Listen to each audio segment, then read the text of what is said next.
What's up, guys? Got you a Blade Wing deck profile today. So I'm gonna go over what I've been messing with recently, with playing against friends and even at locals a couple times.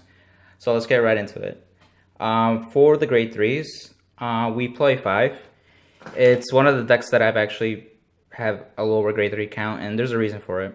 The first thing is that Sullivan is your main vanguard, and all the other grade 3s aren't really the ideal ride, especially the other Blade Wing Vanguards, so they don't do much. But the reason you you ride him is because he has a defensive ability. And so when you have 15 cards in the soul or more, all your guardians get 10k shield. So it helps with guarding very efficiently, and then of course, keep you alive, right? So he's always your ideal target. When he's attacked, and you have to Soul Blast 2 cards at the end of the battle, so that way you're not always over 15 constant, so you have to keep refilling the soul. Hence, you'll play soul charging units. And then, of course, the second skill helps with that.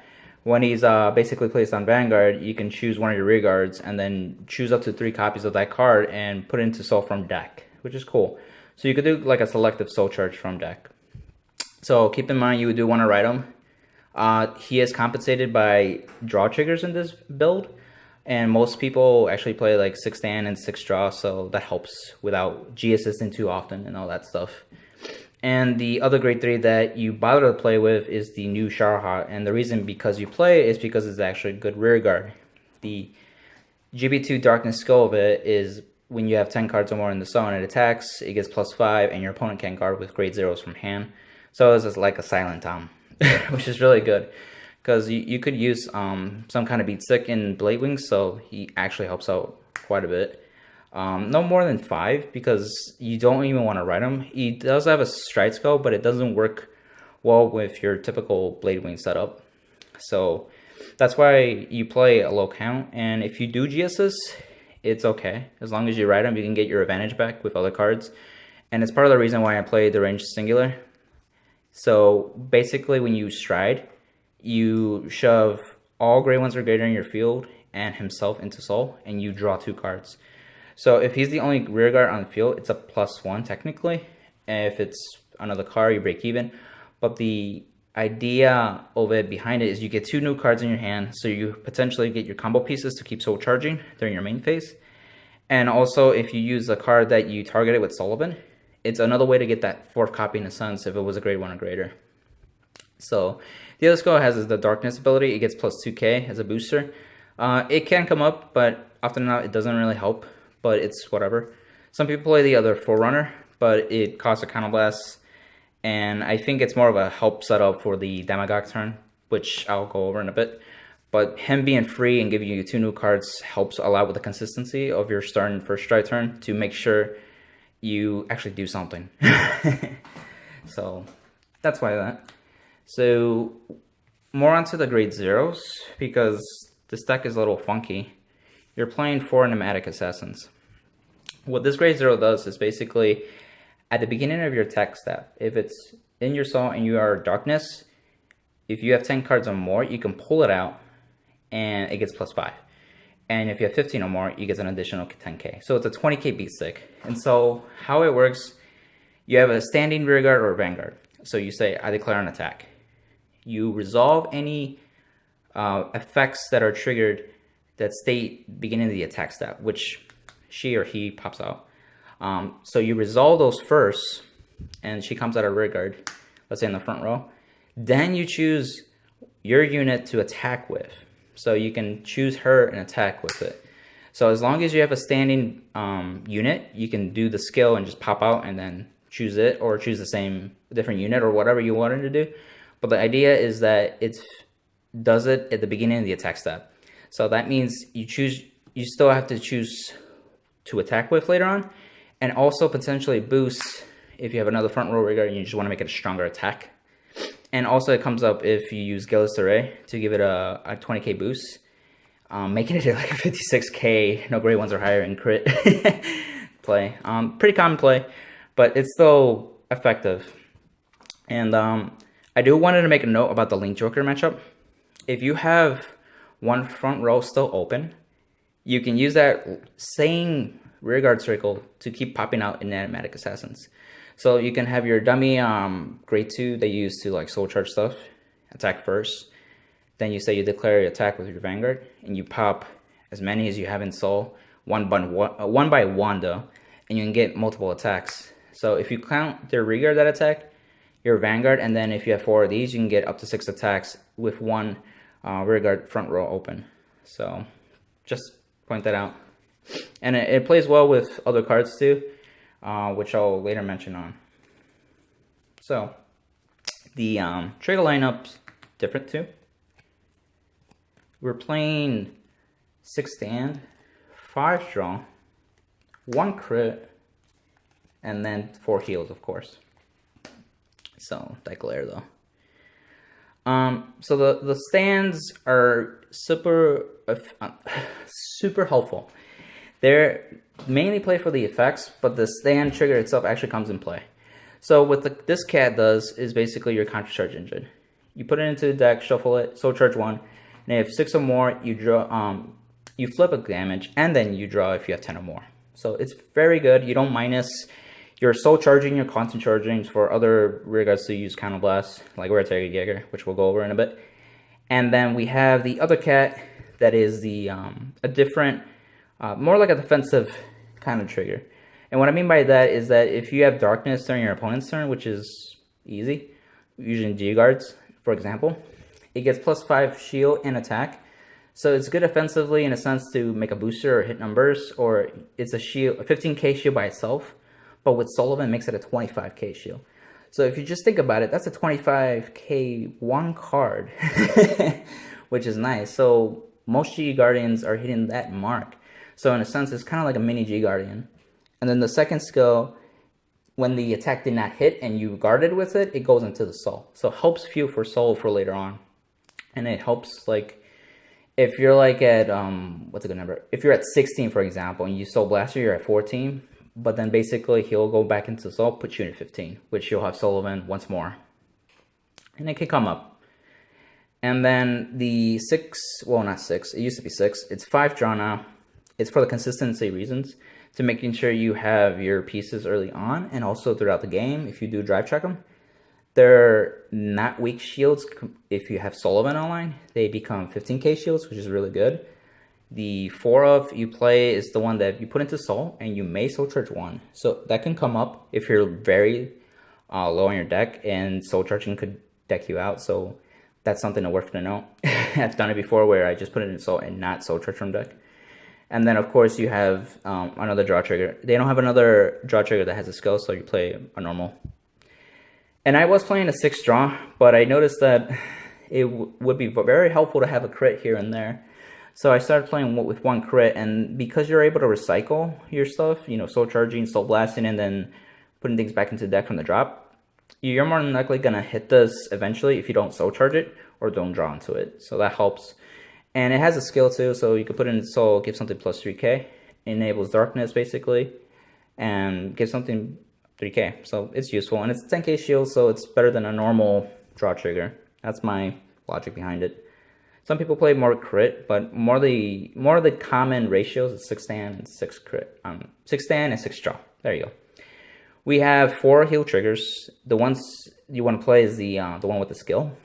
So when you G-guard with the grade 4 version of himself, you could put him into soul, which helps a lot, especially if you're around 13 in soul. So you G-guard with his future self, put him into soul, you go to 14. Then you use the G-guard into soul charge, and you're at 15. And then the G-guard gets 5k for every 5 cards in your soul. So it gets plus 15. And then it makes Sullivan online, so it gives an additional 10k. So that G-guard alone is 40k guard. And with your Sullivan, that's a 51 total power that your opponent has to get through, which is really insane. And a lot of the times, you just G-guard with that, and you do it against a Vanguard that's like 26k base, and they can't pass it.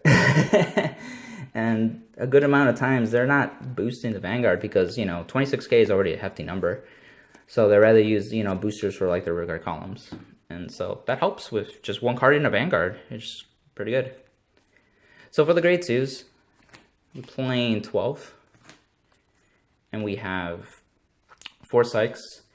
Sykes is basically, you Soul Blast 2 if you have a Vanguard with Bladewind in the name, and you Soul Charge 2. Did I say Soul Blast 2? I mean, Soul Blast himself to Soul Charge 2. Sorry if I did. And then the second skill, or the first skill, if you have a Bladewind Vanguard, you call it a Rearguard and you Soul Charge 1. So it helps whether you call it a Rearguard or if it's in the Soul. The idea behind it is that you're constantly fueling your soul, and that's what all these grade 2s actually do. This is pretty much your soul charge engine for the most part. And what's nice about Sykes, since he's in soul, you don't have to call cards to soul charge. You're using him from the soul.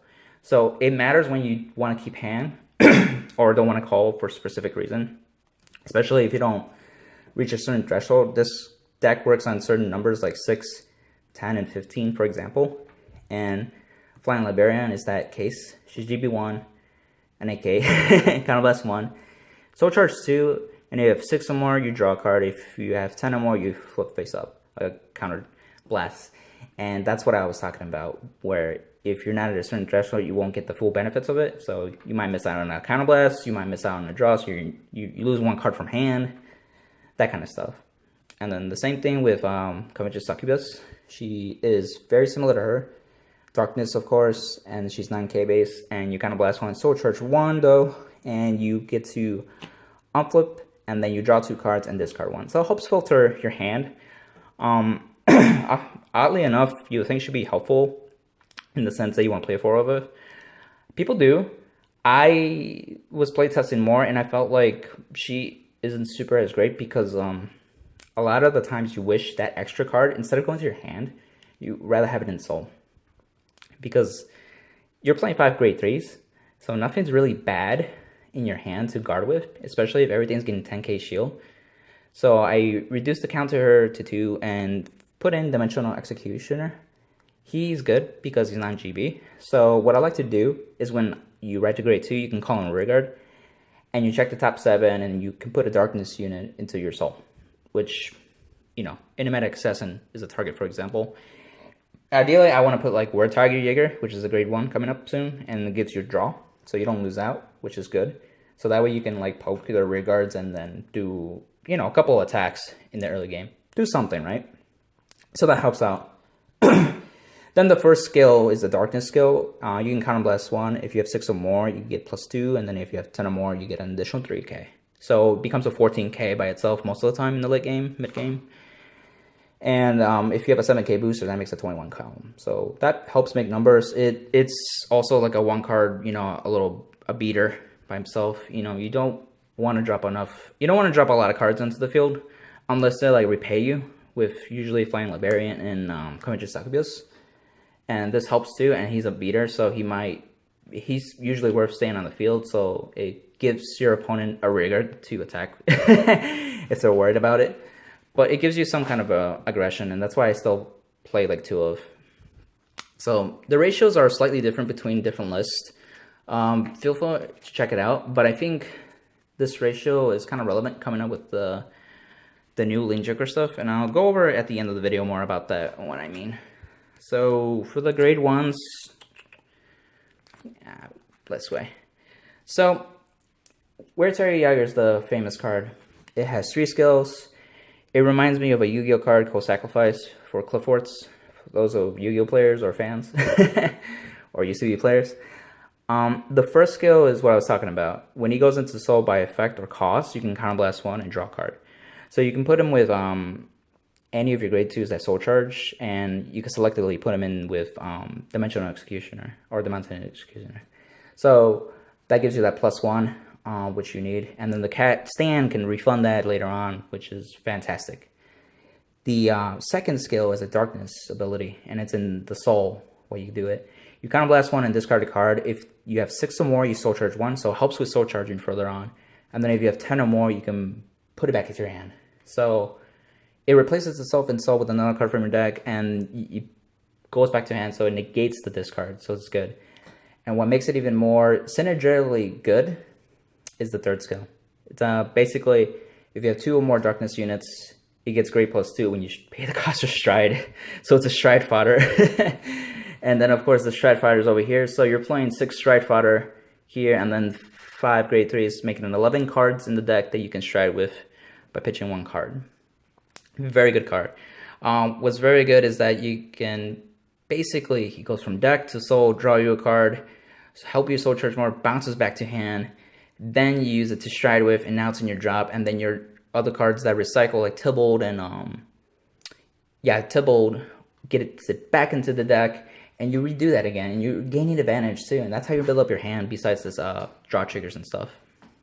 And worth to know, your grade 2s are essentially replacing themselves, like Flying Librarian and Konchovich's Succubus, and they're +1ing you on the field. So this literally just helps actual build up of your hand.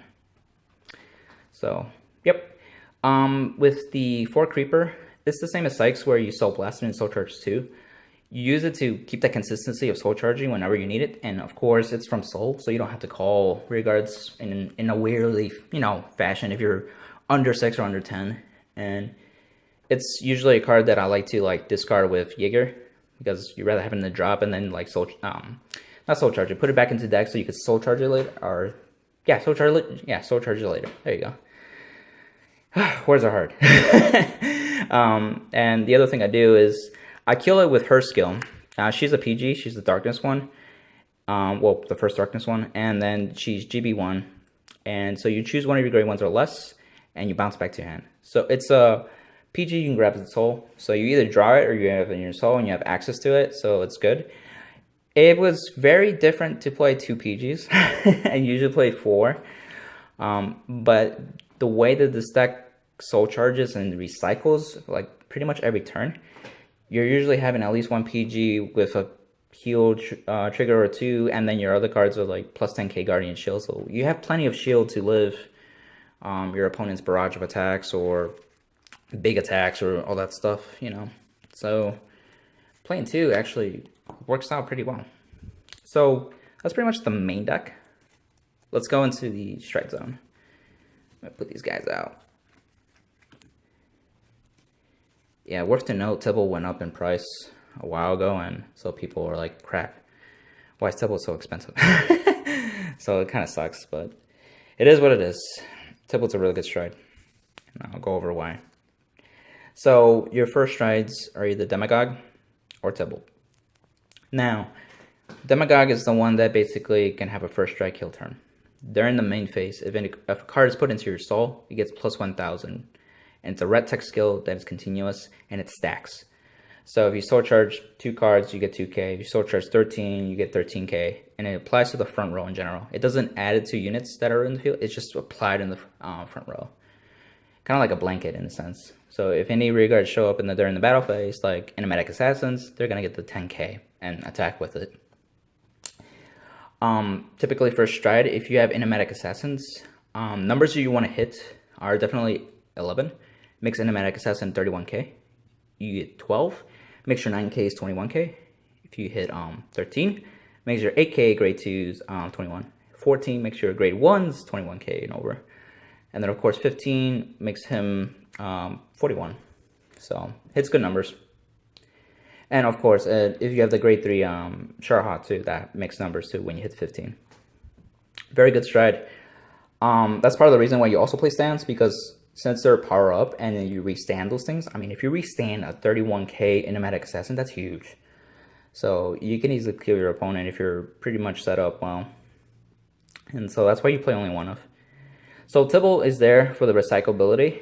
When you stride this, you put your drop zone into your deck if you have a Blade Wing Heart. And then if you have 15 or more, your front row rearguards get +10k. As also generic blank. So if you have popping out animatics, they also get it.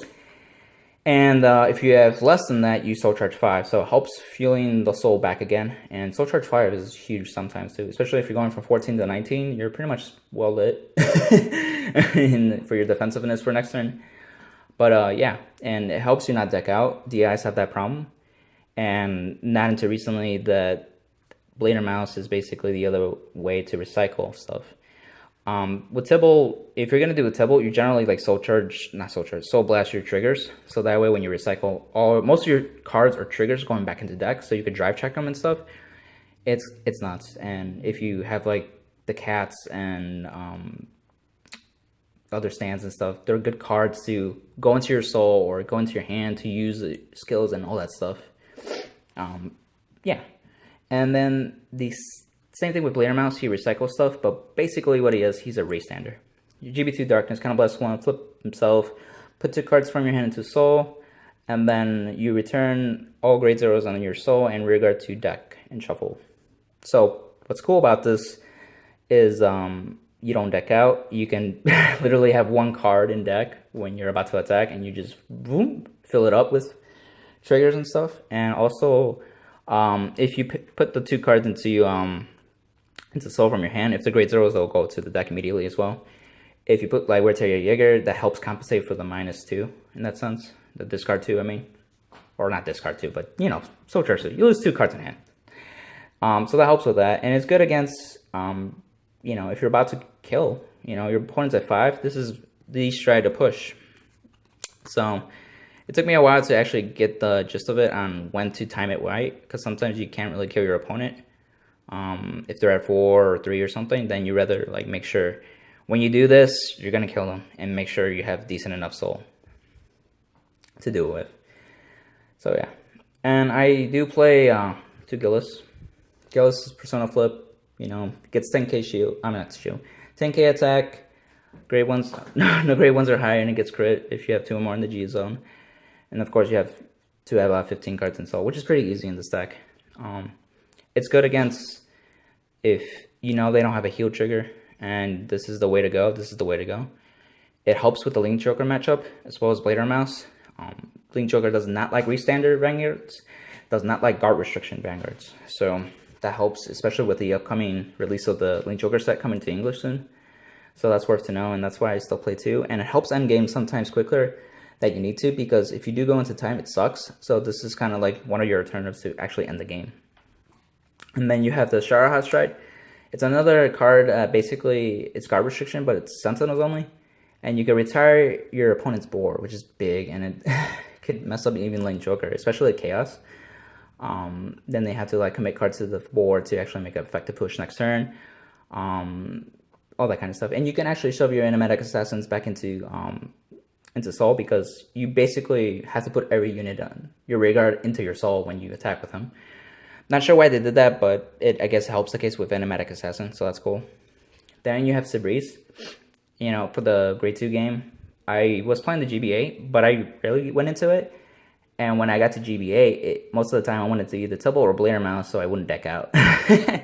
So I took him out for now, and I'm starting to play Seabreeze, and so I think Seabreeze would help, because you do have to send the cat that counter charges, and then you can like soul charge, because a lot of your cards are actually GB that are like the grade 2s, except for like Executioner and Sykes. But you know, the ones you really want to go off is like Flying Librarian and Convention Succubus, so you can start soul charging massively and drawing cards, building your hand correctly and all that kind of stuff. So Sabreeze is there for that reason, making sure you're like doing well enough, so you don't get screwed over, you know, for your opponent not getting to grade 3, so you can't strike, kind of bullshit. And so G guards, like I said with the Vincent one, he's a 51k shield usually, and he gets bigger. It's for every 5 cards, so it's awesome. I played 2 just because he's that good.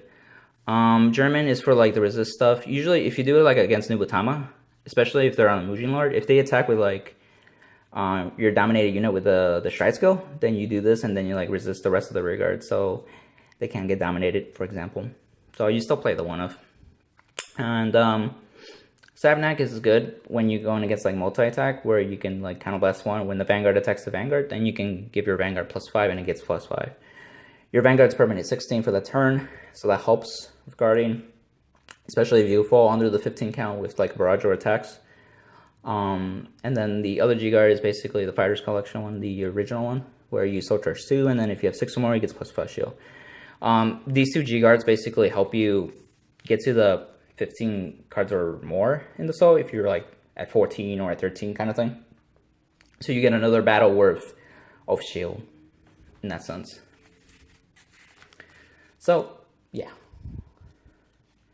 So I picked this deck up because I played it, tested a little bit, and I can tell it's powerful. I can tell it can draw, I can tell, can keep up. It's good. And the upcoming meta, we have Link Joker, like I said, it's one of the decks that can compete against Link Joker. There's a lot of decks that just have a hard time against Link Joker. And so things I mentioned about the Enigmatic Assassin, if you have one front row open, and then you have your Restanding Vanguard, you have your recyclability, so you can outgrind them. You have your guard restriction Vanguards, Gillis and Sharahat. So you do have utility in those games. So it's worth to note. And then the rest of the meta, it can handle well, especially against blasters. I just usually one card in their attacks is pretty cool. And I think the hard matchup is Battle Sisters, mainly because like Ichikishima is a thing later on, so you have to play weirdly. Like you're trying to not give them too much counterblast in the early game, and then you have to like make up for it later on. But you don't want to like try to go for the win if you can't kill them because they're gonna kill you. And so what happens is that if you're trying to pull out your enigmatic assassins, you're calling them or your front row rear guards, and if they're grade 2s, you lose intercept shield value. So because your intercepts actually get plus 10, you're like, it's a 15k worth of shield. So what I was doing against Battle Sisters, like I have 2 grade 2s, I just intercept, and it's like 3 to pass, because he wouldn't boost, so it's like 3 to pass, fuck it. That's big. When you can't guard with grade 0s or Guardians, man, that's a threat. And then from the new stuff too, later on, there's the Zoo Booster, where the Mega Colony unit actually like prevents you to call from a column. And again, Enigmatic Assassin, Restanding, Guard Restriction, Recyclability, all that stuff. It does fairly well against control. It kind of doesn't care if its reguards getting blown away most of the time, because you pretty much get refunded, like Flying Librarian and Conventional Succubus. And most of the time you want your rearguards actually go to the drop, so you can recycle them with Tibble, so you can reuse them again the next turn. Like once they're on the field, they're useless. So that helps. And what else? Yeah, I mean, it's good. Like it has decent matchups in the future later on, and I think it'll be a prominent deck still. It's gonna get eventually support because the main antagonist for the Apostles in the show is playing DI, so I'm sure it's going to use some generic support that can make it even stronger. Yeah, it's definitely a deck that I suggest you play with a good amount of games, so you get the feel for it, when to soul charge, when to call units, when to like stop, when to keep going, all that stuff. How lucky do you feel if you soul charge the right units sometimes? But yeah, so that's it, guys. Hope you liked it and enjoyed it. Feel free to comment down below any suggestions, any thoughts.